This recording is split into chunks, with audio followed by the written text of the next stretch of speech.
দেশের বিভিন্ন জায়গার আরও কিছু খবর নিয়ে ডেস্ক রিপোর্ট। বিএনপির জাতীয় নির্বাহী কমিটির সাংগঠনিক সম্পাদক অধ্যক্ষ আসাদুল হাবিব দুলু বলেছেন, বর্তমান সময়ে ইসলামের নামে বিভিন্ন অপব্যাখ্যা দিয়ে জাতিকে বিভ্রান্ত করা হচ্ছে। লালমনিরহাটে আলেম ওলামাদের নিয়ে বিএনপির মতবিনিময় সভায় তিনি একথা বলেন। বিএনপির প্রচার সম্পাদক সুলতান সালাউদ্দিন টুকু বলেছেন, বিএনপি জনগণের ভোটে ক্ষমতায় আসলে কৃষকদের ফার্মার্স কার্ড দেবে, যার মাধ্যমে কৃষকরা সকল সেবা পাবেন। টাঙ্গাইলে মেজর জেনারেল মাহমুদুল হাসান উচ্চ বিদ্যালয় মাঠে ভেটেরিনারি ফ্রি মেডিকেল ক্যাম্পেইনের উদ্বোধন শেষে তিনি একথা বলেন। বিএনপির কেন্দ্রীয় নির্বাহী কমিটির স্বেচ্ছাসেবক বিষয়ক সম্পাদক মীর শরাফত আলী সপ্পু বলেছেন, ১৬ বছর ক্ষমতায় থেকে দেশের অর্থনৈতিক অবস্থা ভয়াবহ খারাপ করেছে ফ্যাসিস্টরা।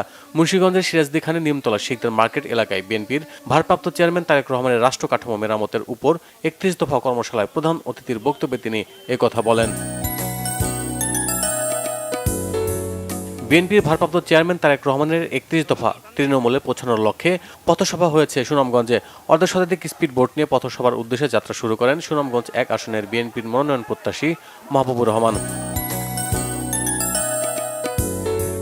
চর বিষয়ক মন্ত্রণালয়ের দাবিতে মানববন্ধন ও সমাবেশ হয়েছে কুড়িগ্রামে। কচাকাটা থানার কেদার ইউনিয়নের দুধকুমার নদীর তীরে এতে বক্তব্য রাখেন জেলা চর উন্নয়ন কমিটির আহ্বায়ক ও জেলা বিএনপির সিনিয়র যুগ্ম আহ্বায়ক অধ্যাপক শফিকুল ইসলাম বেবু, সদস্য সচিব সাংবাদিক আশরাফুল হক রুবেল সহ অন্যরা।